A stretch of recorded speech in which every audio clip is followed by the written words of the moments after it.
엄마는 몰랐다. 할머니랑 나만의 비밀. 안녕하세요. 오늘 당신의 이야기. 진행을 맡고 있는 이소연입니다.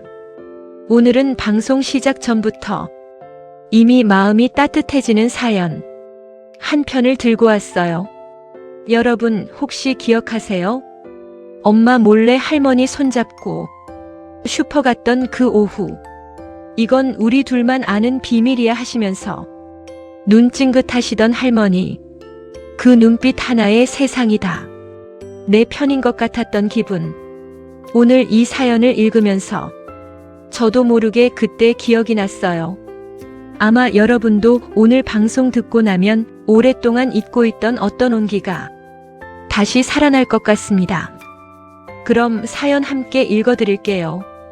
사연 보내주신 분은 경기도 용인에 사시는 70세 이명자 할머니세요. 손녀 다은이가 지금 중학교 2학년이라고 하시는데요. 이렇게 적어 보내셨어요. 안녕하세요. 저는 용인에 사는 명자 할머니예요.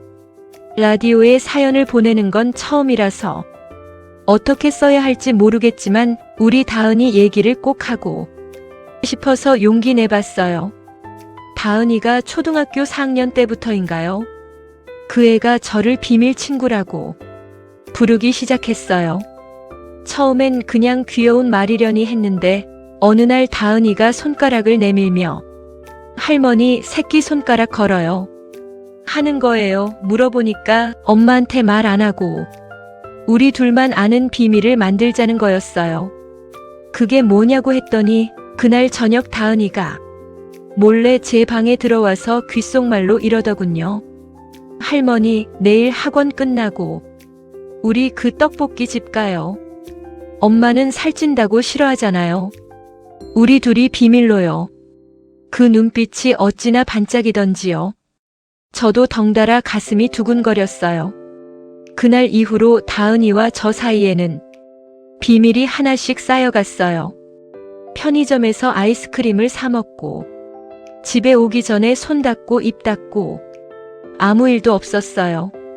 하는 표정 연습을 함께 한다거나 학원 끝나고 문방구에서 작은 장난감 지우개 세트를 사서 다은이가 책가방 안쪽 주머니에 꼭꼭 숨겨놓는다거나 제가 손녀 용돈을 드릴 때도 엄마 눈 피해서 살짝 접어서 손에 쥐어줬어요. 다은이가 그걸 받고 할머니 최고야 하면서 꼭 안아줄 때의 그 기분은 제가 살면서 느껴본 가장 큰 부자가 된 느낌이었어요. 그런데 있잖아요. 이게 그냥 간식 먹는 게 다가 아니었어요. 다은이는 학교 얘기, 친구 얘기, 좋아하는 남자의 얘기까지 저한테는 다 말해줬거든요. 엄마한테는 절대 못하는 얘기들이요. 제가 어른이라서 혼낼까봐가 아니라 할머니한테는 진짜 나를 보여줘도 된다는 걸 아는 것 같았어요. 그런데 요즘은 다은이가 중학생이 되고 나서 바빠졌는지 예전처럼 오질 않아요. 가끔 카톡으로 할머니 나 떡볶이 먹고 싶어요 유유하고 이모티콘 보내올 때면 그때 그 반짝이던 눈빛이 생각나서 저도 모르게 눈물이 나더라고요. 저는 그 아이에게 뭔가 대단한 걸 해준 게 없는데 그 아이는 저한테 너무나 소중한 걸 줬어요. 숨죽이고 함께 웃던 그 순간들, 그 달콤한 공모. 저는 그게 제 인생에서 가장 빛나는 기억 중 하나예요. 명자 할머니 사연 보내주셔서 정말 감사해요. 저 지금 스튜디오에서 혼자 이 글 읽으면서 몇 번이나 웃었는지 몰라요. 아무 일도 없었어요. 표정 연습. 아, 이 장면은 정말이지 너무 생생해요. 근데 저는 이 사연에서 한 가지가 계속 마음에 걸렸어요. 할머니께서 마지막에 이렇게 쓰셨잖아요. 저는 그 아이에게 뭔가 대단한 걸 해준 게 없는데. 할머니 그 말씀이 저는 가슴에 걸렸어요. 왜냐하면 그건 사실이 아니거든요. 할머니께서는 다은이에게 어마어마한 걸 주셨어요. 어른들이 평생 찾아 헤매는 어쩌면 끝내 못 찾는 사람도 있는 그것. 바로 안전한 어른이 되어주신 거예요. 다은이가 엄마한테는 못하는 얘기를 할머니한테는 다 한다고 하셨잖아요.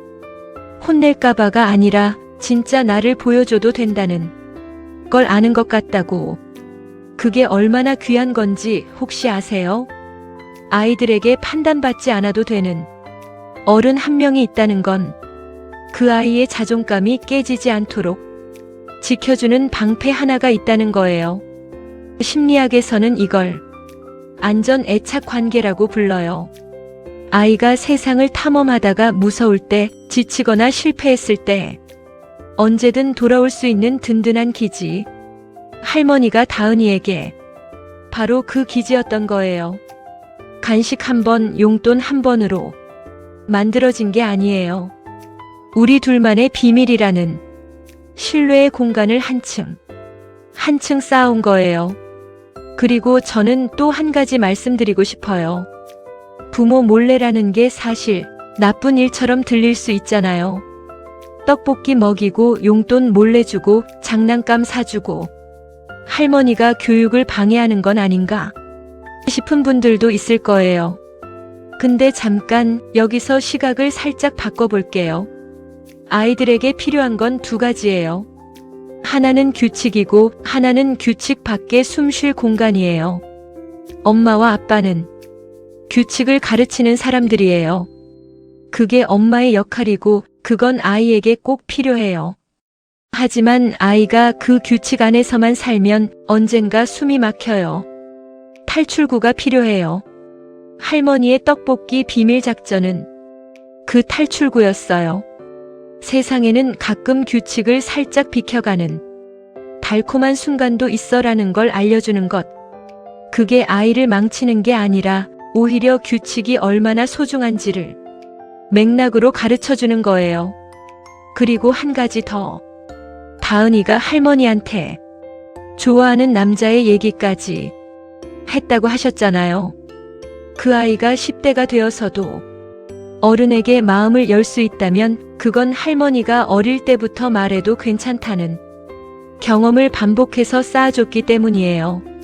할머니께서는 다은이의 첫 번째 비밀 친구를 넘어서 평생의 안전망을 만들어주고 계신 거예요. 자, 이제 오늘 방송 들으시는 분들 중에서 나도 손주랑 이런 관계를 만들고 싶은데 어떻게 해야 할까 하는 분들을 위해 제가 몇 가지를 말씀드리려고 해요. 첫 번째, 비밀은 작을수록 좋아요. 거창한 이벤트가 필요 없어요. 집 근처 편의점 아이스크림 하나면 충분해요. 아이가 기억하는 건 뭘 먹었냐가 아니라 할머니랑 단둘이 몰래 뭔가를 했다는 그 느낌이에요. 그 느낌이 나는 특별한 사람이야 라는 자존감으로 이어지거든요. 두 번째, 아이의 말을 끊지 마세요. 손주가 무슨 얘기를 해도 일단 다 들어주세요. 틀렸어도 좀 이상해도 어른 눈엔 별것 아니어도 할머니는 항상 내 말을 들어준다는 경험이 쌓이면 아이는 어려운 일이 생겼을 때 자연스럽게 할머니를 찾아와요. 세 번째, 나이 드신 분들이 자주 하는 걱정 하나. 내가 이렇게 받기만 해도 되나? 나는 아이한테 뭘 해줄 수 있나? 할머니, 이 생각 당장 내려놓으세요. 여러분이 그냥 거기 있어주는 것 자체가 선물이에요.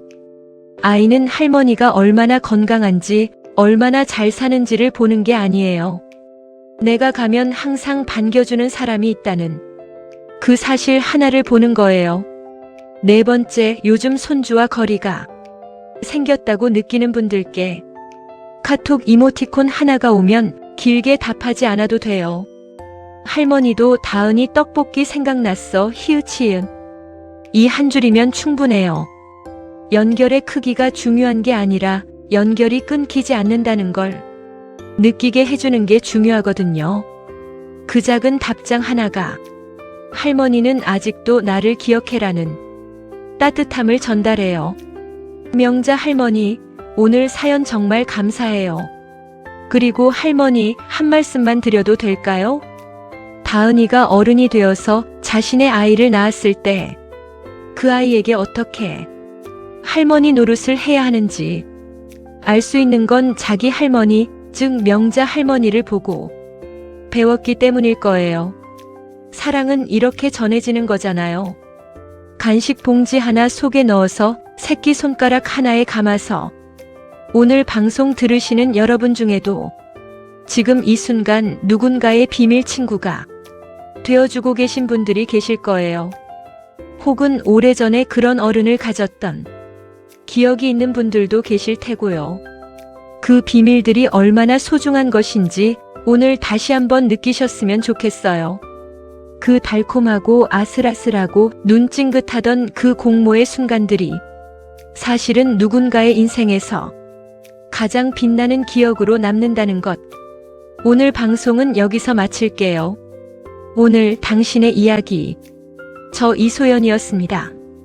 내일도 잊지 마세요. 당신의 이야기는 누군가의 마음에 빛이 됩니다.